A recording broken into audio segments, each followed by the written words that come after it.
What up guys, welcome back to another video on the Street Ghost YouTube channel. You already know, we're back here working on the skylines, my skyline once again, because I'm getting ready for CERT, starting to do some small things. In today's video, where Aiden and I are going to be taking the sedan up to a guy called Linton Fabrication. Just found him on Instagram, one of the bros recommended me to him, and I'm pretty much just going to be getting some stuff fabbed up. So one of the things I got is, I got an exhaust leak in the rear. Whoever did my exhaust last just did it hoary as. So this is the exhaust I'm going to be chucking on. It's like a catback exhaust, even though I don't really have a cat, it's a catback exhaust. I bought this one from Aiden off one of the old crash coupes that he's bought. I think it's like a 3-inch, so should sound pretty mean. I'm also getting a middle dose pipe fabbed up, which will make the doses sound primo. I took it for the pre-CERT check, and the CERT guy said that I need a route.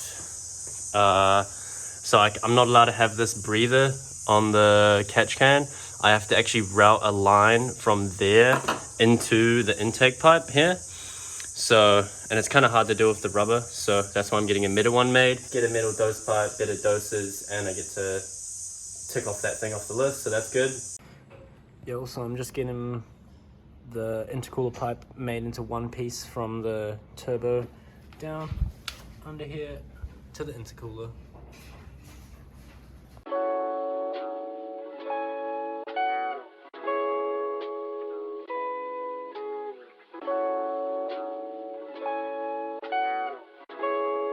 Younger music.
Just on the way to Casper Transmissions up in Glenfield in Auckland, and I'm picking up my 20-det box. I just took it in like a week ago. The boys at Casper have just been reconditioning it. They changed all the bearings, hopefully fixed my loud input shaft bearing noise. Super hyped, so I'm just on the way to pick it up now. Yo, just made it to Casper to pick up the trans. Super hyped. Let's see how it's looking. Just want to say a huge shout out to Michael from Casper. Man, he's helped me out so much, just done a real good deed for me, and I'm real thankful. Here's the transmission anyway, guys. It looks pretty much brand new. They've done a real good job. I'm super hyped to go chuck it back in. But yeah, once again, thanks to Michael Clark, one of the bros' dads. He's a good guy. You guys definitely should hit up Casper Transmissions. They will sort you out. They know what they're doing. They've done it before on performance cars, so hit Casper up. You won't be disappointed. I also managed to find myself a B-stamp crossmember finally after months, but honestly, this is like one of the quickest Facebook buys I've ever had. But yeah, found one of these. I'll film myself chucking that in for the gearbox in a later date. But yo, so the reason I'm changing my cross member is because the CERT guy says I have to have 2 bolts like here where they're meant to be, not like this one's like a custom one, so I have 1 bolt on the actual cross member and then like an extension bracket to there, and apparently that's not allowed. So I'm switching to just a factory one that looks pretty much exactly like this, except the 2 bolts will line up properly to fit there. Alright guys, as you can see now I got the new B-stamp cross member in, and both bolts are on the proper spots where they need to go on both sides. And yo, that's a pretty simple fix, so I'm hyped on that. That's another thing ticked off the list. So this is my old turbo feed setup that I was running with this little AN 90 degree sort of piece. And this, it's just kind of not that good quality, to be honest. Like, the threads were kind of just like loose. It was like uneven sized and couldn't, it just kept leaking onto the turbo there. So I'm switching it out for a banjo fitting, so I gotta change that side as well, because that doesn't work with this. This is the setup I got now, so it's like a banjo bolt fitting. Hopefully that works a lot better. New banjo fittings in with the turbo oil feed now, and let's pray that doesn't leak. But it feels a lot more solid. Like the threads go into the turbo like way nicer, so hopefully that works better for me. So I've also been cleaning up the engine bay a bit as well. So I've cleaned up quite a lot of lines on the intake. There used to be a line that was like here on this bracket, but I cut it off because it was looking ugly. Deleted that, and that went into here. So I just completely cut it off, blocked those off. I've also blocked this line off as well, which already went nowhere, but I just cleaned it up a bit. That's a lot shorter now, so it looks just way cleaner into there. Also routed the thrower body lines under the intake this time. Before I had it going over and it looked like ugly, and it was also getting hot as from the exhaust manifold. And also it saves me having to make 2 brackets now, so I only got to make 1 bracket for the electrical wires over there, which is sweet. Also tried to polish this up a bit with the wire wheel. Looks a bit better, but not perfect. I've also been trying to make up this sort of half fan shroud thing out of aluminium, and I've almost got it. It fits in kind of nicely, but as you can see, if I can get that in, there we go. Just like that. It's gonna fit something like that, and then I'll have my intercooler pipe going across there, and then I'll eventually paint this black as well to blend in. But yeah, I thought it would be cool to do like my own custom fan shroud instead of buying like an OEM one, just because they're really hard to find, they're expensive, and this is way cooler anyway. And also it's way easier to put in. Like, I can remove the fan shroud way easier than if it was like a full fan shroud that went to the bottom. Having this half one, just like way easier to pull in and out, easier to put the fan in and whatnot. Yeah, so I'll show you guys what it looks like once I finish that. The sedan's getting some good upgrades. So what I've just done is I've added the manual brake pedal, as you can see there. So now I no longer have that ugly cut automatic one. It's a stock like Nissan brand new manual brake pedal, so that's mint. Yo, so in this video I'm just going to be upgrading the suspension on my car. So I got front caster arms, I got rear toe arms and rear camber arms to install. Alright, so I've already taken off the front caster arms here. It's pretty easy. It's just 1 big bolt through the middle there, and then it's just 2 easy bolts on the end there. Pretty easy. So what I'm doing now here, my new hard race front caster arms, adjustable.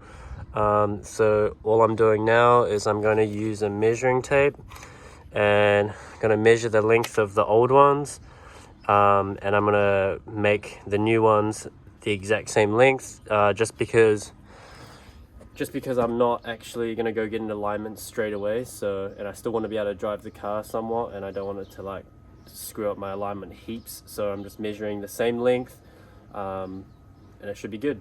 Yo, so now I got both caster arms installed on the right and the left side. Now I just got to do the rears. So I'll let you guys know once I've made a start on the rears. Alright, so finished the front caster arms now, and I'm now moving on to the rear toe arms just here. So these are the old ones, you know, kind of standy whatnot anyway, and then these are the new ones, nice and blue, shiny looking bling. They're going to be way stronger and better as well, so hyped to put them on. So same thing for the caster arms. I'm measuring from that hole to that hole, and then I'm going to adjust this one to be the almost exactly the same, so then I don't have to get a wheel alignment straight away. Sweet, so I got both rear toe arms in now. They're looking nice. One problem I did come into is that these bolts here from the old toe arm, these are like different styled sort of bolts where you adjust the length of these old ones, like using this style of bolt, but I don't need that anymore because these now adjust, so I might have to change those. I'm not sure yet, but I'll see when I go get an alignment if the guy tells me I need to. Yo, just at Haslips once again, they're helping me out do my alignment and put in those top camber arms just up there. Those are the toe ones, but I need those camber ones put in, so getting that now, and then I'll jump over to the alignment rack and we'll be on.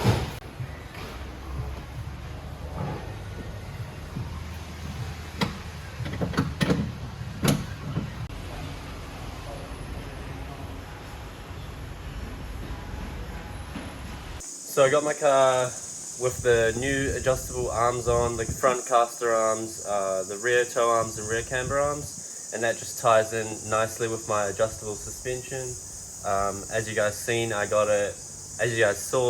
got it aligned at Haslips. Once again, shout out Haslips. I've been there before in previous vids, but yo, they always help me out. Gav from Haslips is a good guy, so yo, hit up Haslips if you guys are keen on wheel alignment, tire changing, yeah, any sort of suspension stuff, hit them up. So this is what the front end's looking like after I've resprayed the crash bar, these under the headlight supports, this middle support for the bumper.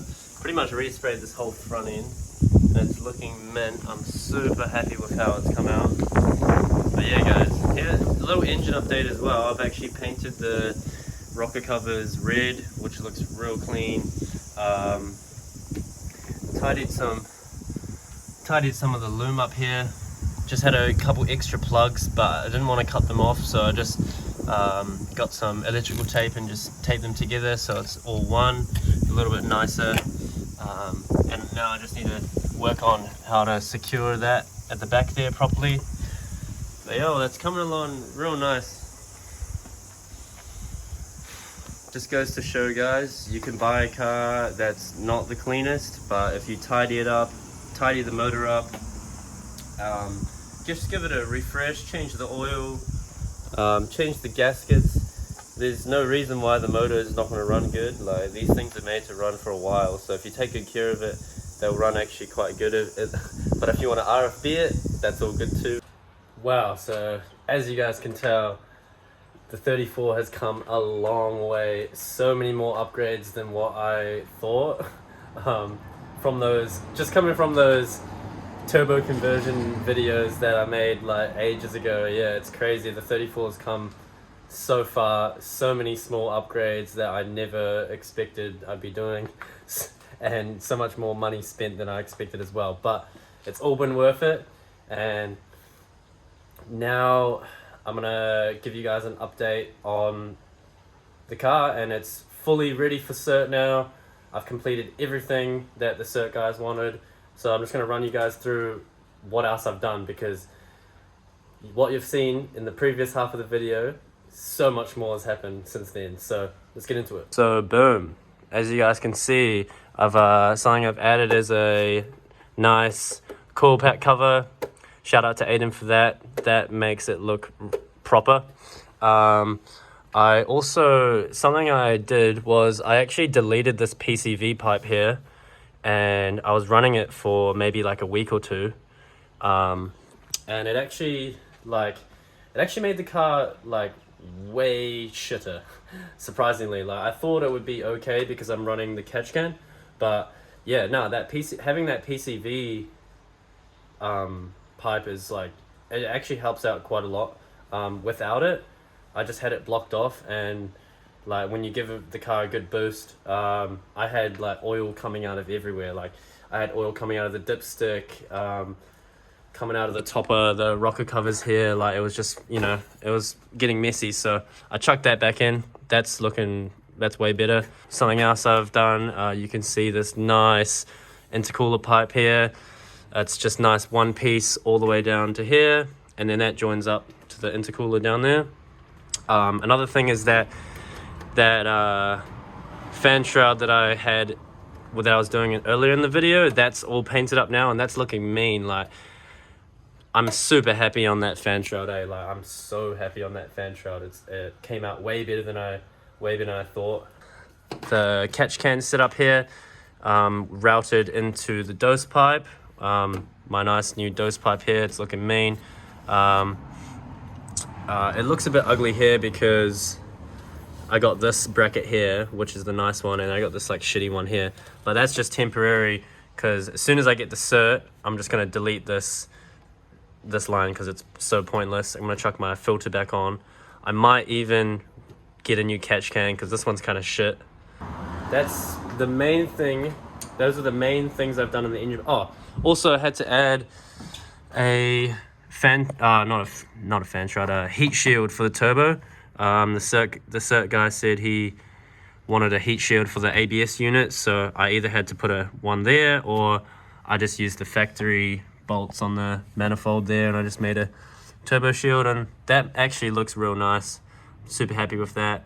Another thing I had to do for the check engine light is I got this boost line here, and this goes, I've like routed it through the firewall, but that boost line is literally just, it's a boost sensor, and it goes straight into the ECU, because it's a plus T, originally you don't have the boost sensor, but for the ECU to be happy, you need to get a boost sensor, so I got that one routed in there. Something else I've done is I've added a boost gauge. It's actually pretty easy.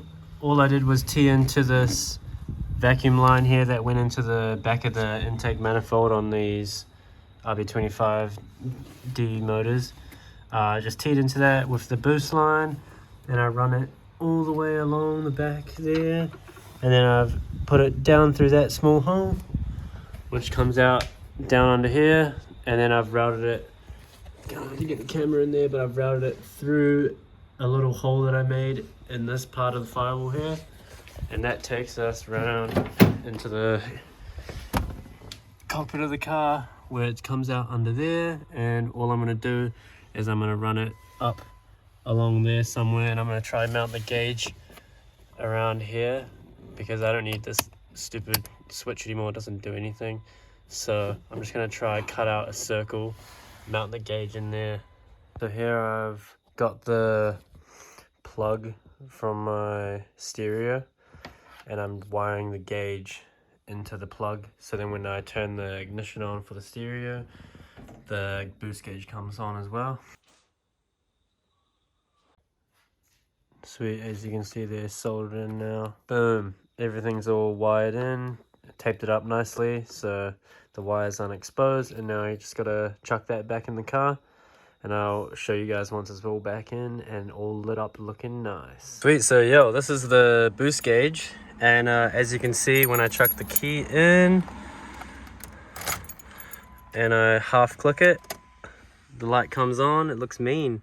Yeah, so I had no idea where to put the boost gauge. Like, people normally put the gauge like, you know, up here, or like mounted on the dash, and to be honest, I didn't really want to like drill into the dash, or like I didn't really want to put it up there, because it kind of like, you know, you're not always looking at the boost gauge. It's not a thing that you're looking at all the time. So I didn't really want it up there in the way. Didn't want it, you know, like blocking my view at all.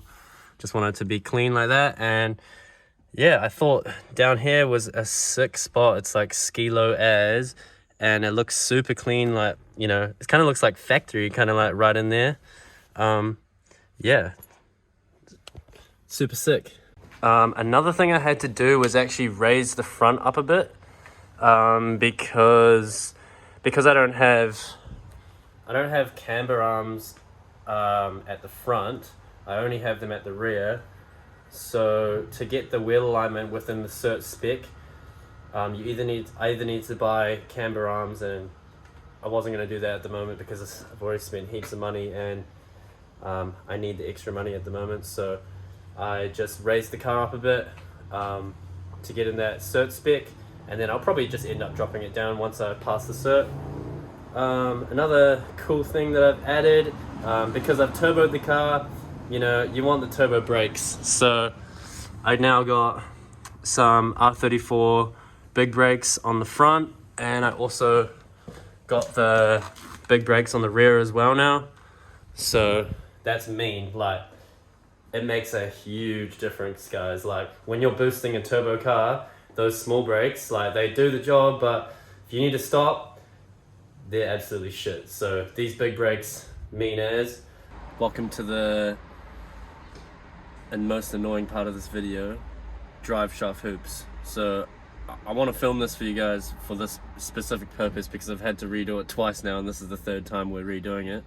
But I'm just at Liam's workshop, Fanshawe Automotive, and this is what we have to do for a drive shaft hoop. So as you can see, before we just had these doubler plates on top of there, just like that, and then the bolts going through, which is sweet, and that connected the drive shaft.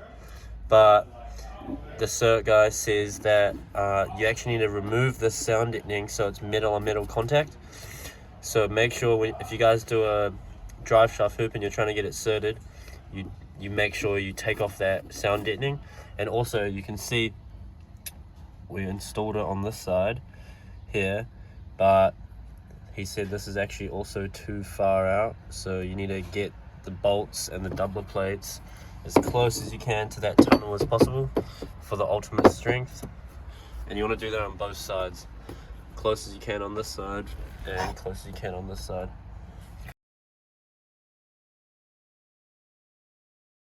Drive shaft hoops in for safety reasons. Yeah, and that's pretty much it. The car is ready for CERT. Like, yeah, I'm real happy on how it's come out, Like, this is one of the sickest cars I've owned, and the fact that I have mostly built it myself just makes it even better.